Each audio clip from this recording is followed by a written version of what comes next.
What's up, everyone? Welcome to Diary of a New Producer, week number 5.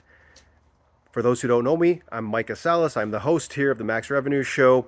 This is a new series that we launched that we think will help, and we hope will help, give you a look behind the curtain into the life of a new producer.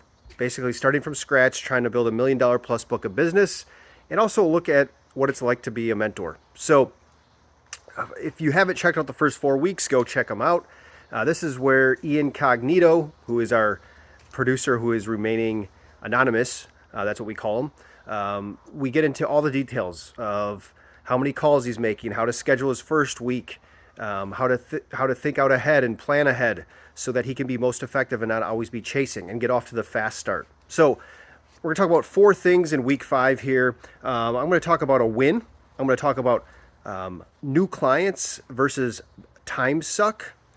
I'm going to talk about tonality and mindset and why that's important.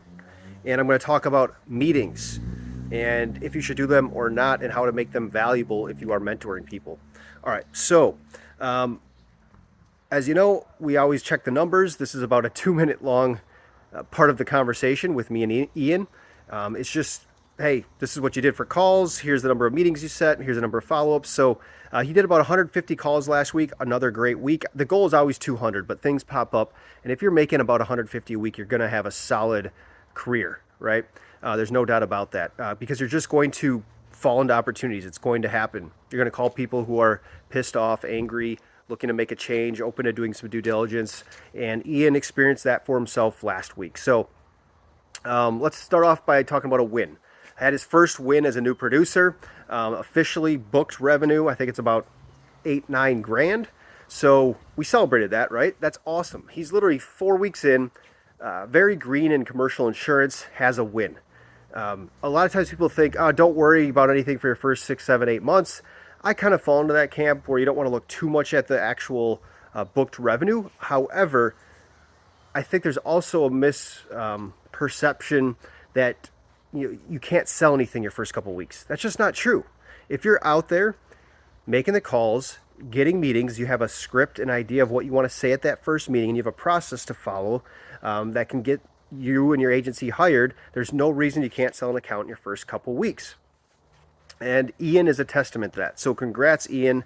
That's awesome. But that leads me into my one of the topics I want to get into here, which is new clients, and are they a time suck or are they kind of worth your time? And we talked about this because this account's revenue, I think, is, like I said, about 8,500. I think it might end up being about 10 all in.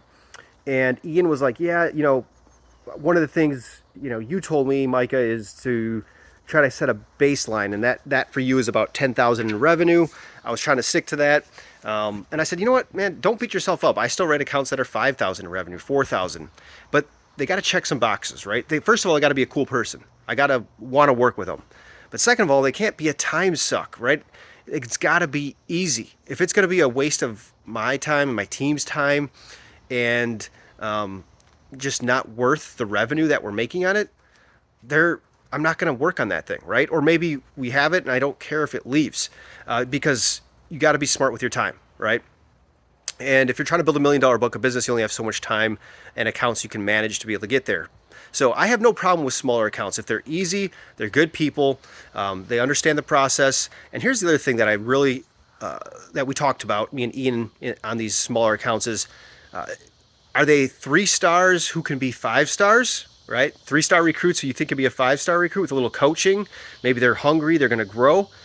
If that's the case, and we've talked about this in other videos, by all means, write that thing, right?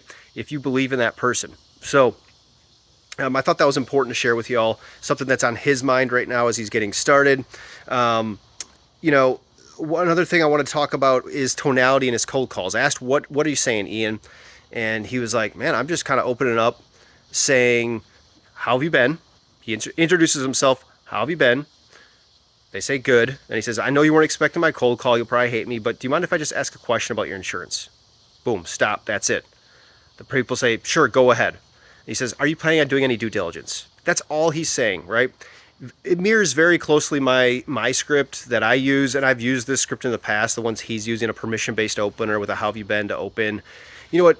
You go online and people talk, don't say this, say this, all these sales gurus. Yes, scripting can matter a little bit, but what Ian and I were talking about is the importance of mindset and tonality more than anything, right? It's how are you saying what you're saying? And if you open with a question, I really like that. So it's like, hey, are you planning on doing any due diligence? Lowers the barrier. You're just asking them a question. If they say no, who cares, right? And this is where the mindset thing really got pretty interesting. Ian was like, you know what? I found that if I just have that mindset of like, I'm just trying to find people who want, who I can help. And if I realize that I'm just sorting, right? I'm not trying to sell and find those people who need help. Man, I don't feel as low when I get rejected. It doesn't hinder my confidence as much. And I'm like, man, that's awesome, dude. That's awesome, Ian, because mindset sets up your tonality, which sets up your scripting, and you could say anything. If you catch someone in pain, it doesn't matter what you say. You're probably gonna get a meeting, right? But so don't beat yourself up over it, right? What you're gonna say in a script. Again, Ian isn't using the exact script that we teach here at the Max Revenue Show or that I personally use, but it's working for him, and I just like go with it.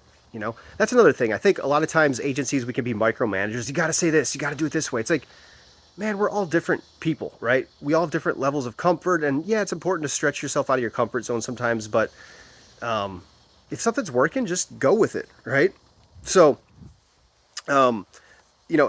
come from that place of genuine curiosity. That's the main thing, right? That was what Ian said. I said, man, that's awesome. I'm a firm believer in that. That's why we talk about that in our course, and getting your mindset right. So, let's see here. The last thing I wanted to really talk about is, actually, let's make it two things. One thing is following up, and he had a deal where the guy said, call me back, put him on his follow-up later list, calls him back, and or didn't call him back. The guy never called him. And then so he called him proactively that afternoon, then set the meeting. So that's just a point of, it drives home the importance of using a CRM, so because you're going to forget to call people back that are supposed to call you back, right? And it keeps things top of mind. So if you're not using a CRM, this is, again, your weekly reminder, use a CRM so you don't forget. And then another thing I want to talk about real quickly. Sorry, this is kind of all over the place. I had bullet points and then I keep seeing different things. Real quick on due diligence. He's been using the due diligence in his cold calling. It's been working really well. Creates a lot of curiosity. And the funny thing is, he's like, yeah, this week the script is working. The week before, it didn't work so hot, right? The point of saying that is that you can't be judging the script on a week-by-week basis. You got to look at a bigger picture. I have that bigger picture, right? I've been doing this for 12 years. I've been using the due diligence framework for at least 6. So I know, and I've seen it work time and time again consistently. So don't get down if you've had a bad week or even 2 or 3 weeks. You got to look at the bigger picture. Not saying you shouldn't try to tweak things, change things up. I've tweaked a lot of things. I've said things a lot differently, but again, I think it's back to the mindset thing. And then speaking of due diligence, this was pretty cool. He had a guy that he called that said, how much does that cost? Are you an attorney or something? Right? That's a great question if you get that question, because it means you are explaining due diligence correctly, and it means the buyer, the prospect, is seeing value in what you're talking about. That's a good sign, right? So keep that up, Ian, and everyone out there using the due diligence framework. I think it's great. It resonates with all types of buyers. People get it. And if they don't get it, they at least kind of understand it enough to ask a question like, what do you mean by that? Opens up the door. All right. The last thing we'll talk on here for week number 5 is meetings, right? So Ian and I, he's a self-driven guy, right? Motivated. I knew he was going to be a good hire. It's kind of turned, there's a lot left to prove for Ian, but I can just tell he's going to have a really good career. And I said, hey man, we don't need to meet weekly after maybe month 2 or 3. So maybe week 12, 13. I said, but we can. And he was like, you know what? Actually, I really like our meetings. We usually end up talking for about an hour every Monday, just so you guys know. And we don't work in the same office because he's pretty much remote. So, but he'll call me throughout the week. But he says he really likes the calls, and he specifically said, it's not really a numbers conversation. It's more like a strategic conversation, and you can, you share different tips with me, and I share struggles I'm going through and challenges, and I find it really, really helpful. I'd like to keep doing the meetings every week. I said, great, that's awesome. We could do this for a year or 2 years if you want to. I don't really care. Maybe eventually we can go to every other week or once a month, but we'll keep doing this every week for probably the first 6 months to a year at least. Why not, right?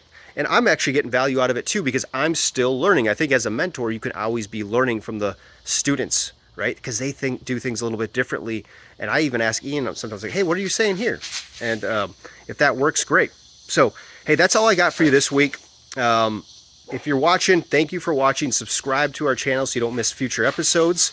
And go check out the Producer Playbook if you haven't. It's a great course for people who are looking to grow their business. So go check it out. Follow us on LinkedIn. You know the drill. And we'll see you next week.